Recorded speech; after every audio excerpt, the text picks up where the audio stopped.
गोरखपुर के civil lines स्थित Vaishnavi lawn में रविवार को अखिल भारतीय उद्योग व्यापार मंडल की गोरक्ष क्षेत्रीय बैठक आयोजित हुई। बैठक में गोरक्ष क्षेत्र के 12 जनपदों से पदाधिकारियों और व्यापारियों ने हिस्सा लिया।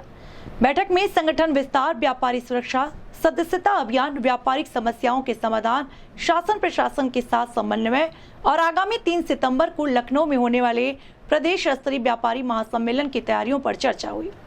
संगठन के राष्ट्रीय अध्यक्ष संदीप बंसल ने कहा कि अखिल भारतीय उद्योग व्यापार मंडल पिछले 33 वर्षों से व्यापारियों के सम्मान, सुरक्षा और अधिकारों के लिए लगातार आवाज उठाता रहा। उन्होंने कहा कि हर व्यापारी को संगठन से जोड़कर बाजार स्तर पर संगठन को मजबूत करना जरूरी है, क्योंकि संगठित व्यापारी ही अपनी समस्याओं का प्रभावी समाधान करा सकते हैं।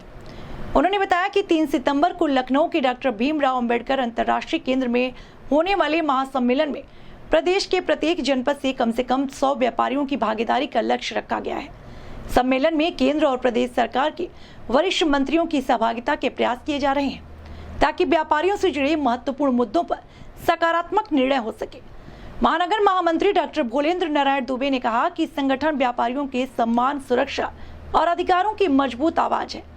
और इसकी मजबूती व्यापारियों के सुरक्षित व समृद्ध भविष्य के लिए जरूरी है। बैठक में महानगर अध्यक्ष जितेंद्र कुमार शुक्ल, जिला अध्यक्ष आलोक चौरसिया, युवा जिला अध्यक्ष अब्दुल महराज खान सहित गोरक्ष क्षेत्र के विभिन्न जनपदों से बड़ी संख्या में पदाधिकारी और व्यापारी मौजूद रहे। इस संबंध में गोरखपुर न्यूज से बात करते हुए अखिल भारतीय उद्योग व्यापार मंडल के राष्ट्रीय अध्यक्ष सुनील बंसल ने कहा, आप सभी का बहुत बहुत स्वागत है। उत्तर प्रदेश देश का इकलौता ऐसा राज्य है जहां जो सुविधाएं, जो सम्मान और जो सुरक्षा यहाँ के उद्यमी व्यापारी को मिल रही है, संभवतः देश के अन्य किसी राज्य में नहीं है। मुझे ध्यान आता है कि आज से 8 वर्ष पूर्व लखनऊ में, उत्तर प्रदेश की राजधानी में, हम लोगों ने 3 सितंबर, जो हमारे संगठन का स्थापना दिवस होता है, उसके रजत जयंती वर्ष पर व्यापारी महाकुंभ का आयोजन किया था। और उस महाकुंभ में हम लोगों ने कुछ प्रस्ताव पारित किए थे। उसमें पहला प्रस्ताव ये था कि हमारे देश में शिक्षक दिवस है, मजदूर दिवस है, बाल दिवस है, तमाम तरह के वर्गों के लिए कई प्रकार के दिवस हैं, लेकिन इस देश को जो सबसे ज़्यादा राजस्व देता है, सबसे ज़्यादा रोजगार देता है, उसके लिए भी एक दिवस होना चाहिए, व्यापारी दिवस। मैं आपके बीच में गर्व से कहता हूँ, देश का उत्तर प्रदेश इकलौता ऐसा राज्य है जहाँ पर योगी आदित्यनाथ जी की सरकार ने व्यापारियों को सम्मान देने के लिए 29 जून, जो भामा शाह जी की जयंती है, उसको व्यापारी कल्याण दिवस के रूप में घोषित किया है। और 3 वर्षों से 2024, 2025, 2026 3 वर्षों से उत्तर प्रदेश के समस्त जनपदों में सरकारी तौर पर जिलाधिकारियों के द्वारा व्यापारियों को सम्मानित करने का काम किया जाए। दूसरा एक निर्णय हम लोगों ने तब लिया था, प्रस्ताव पारित किया था व्यापारी कुंभ में, कि व्यापारियों की सुरक्षा को मजबूत करने के लिए, व्यापारियों के आपसी झगड़ों को ठीक करने के लिए, और अगर किसी व्यापारी का पैसा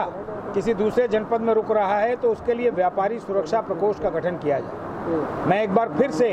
योगी सरकार का धन्यवाद देता हूं कि योगी जी ने उत्तर प्रदेश में व्यापारी सुरक्षा प्रकोष्ठ का गठन करके देश के 26 राज्यों से इतर उत्तर प्रदेश में व्यापारी को सुरक्षा देने का काम किया, उसकी समस्याओं के समाधान का काम किया। आज एक बार फिर संगठन के 33वें स्थापना दिवस पर हम लोग उत्तर प्रदेश की राजधानी लखनऊ में 3 सितंबर को स्वदेशी व्यापारी कुंभ का आयोजन कर रहे हैं। उस सिलसिले में तमाम क्षेत्रों में, जो उत्तर प्रदेश के 6 क्षेत्र हैं, वहाँ पर क्षेत्रीय बैठकों का आयोजन किया जा रहा है। गोरक्ष क्षेत्र की बैठक उसी की कड़ी है, जिसमें हमारे गोरक्ष क्षेत्र के जितने जनपद हैं, उन सभी जनपदों के पदाधिकारियों का प्रतिनिधित्व आज की इस बैठक में हो रहा है। इस बैठक के जरिए गोरक्ष क्षेत्र के प्रत्येक जनपद के व्यापारी से आह्वान कि वो लखनऊ में आयोजित होने वाले स्वदेशी व्यापारी कुंभ में पहुंचेगा और अपने उन विषयों को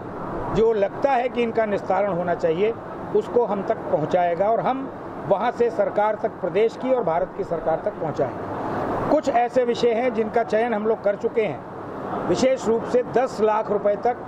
किसी भी व्यापारी परिवार के सदस्य को अगर स्वास्थ्य लाभ की ज़रूरत है तो उसको कैशलेस इलाज की सुविधा मिले, ये एक प्रस्ताव इस बार हम पारित करने वाले हैं। इसके अलावा जो वरिष्ठ व्यापारी है 65 वर्ष के ऊपर जिसकी आयु है उसको पेंशन योजना का लाभ दिया जाए, ये भी एक प्रस्ताव इस स्वदेशी व्यापारी कुंभ में पारित होगा। इसके अतिरिक्त जैसे शिक्षक और स्नातक क्षेत्र से विधान परिषद चुना जाता है, उत्तर प्रदेश में लगभग 30 लाख पंजीकृत व्यापारी है। इन पंजीकृत व्यापारियों से चुनकर 6 विधान परिषद सदस्य वो उच्च सदन में भेजे जाएं, ये भी एक प्रस्ताव इस बार के हमारे स्वदेशी व्यापारी कुंभ में पारित होगा। इसके अतिरिक्त कैसे स्वदेशी को बढ़ावा मिले, हमारा देश का रोजगार कैसे बढ़े, देश का व्यापार कैसे बढ़े, देश का उद्योग कैसे बढ़े, यानी कि स्वदेशी बढ़े विदेशी घटे, हम बजाय आयातक बनने के निर्यातक कैसे बने, इस पर भी पूरा फोकस करते हुए स्वदेशी व्यापारी मंच के तत्वावधान में अखिल भारतीय उद्योग व्यापार मंडल के 33वें स्थापना दिवस पर प्रदेश की राजधानी लखनऊ में 3 सितंबर को स्वदेशी व्यापारी कुंभ आयोजित हो रहा है। कई हजार व्यापारी उत्तर प्रदेश के सभी जनपदों से चलकर वहां पहुंचेंगे। देश के 12 राज्यों के व्यापारी इस कुंभ में पहुंचेंगे और मैं भरोसे के साथ कह सकता हूं कि देश के व्यापारियों की दिशा को, दशा को और उनकी सारी परिस्थिति को बदलने में ये एक ऐतिहासिक कुंभ साबित होगा, जो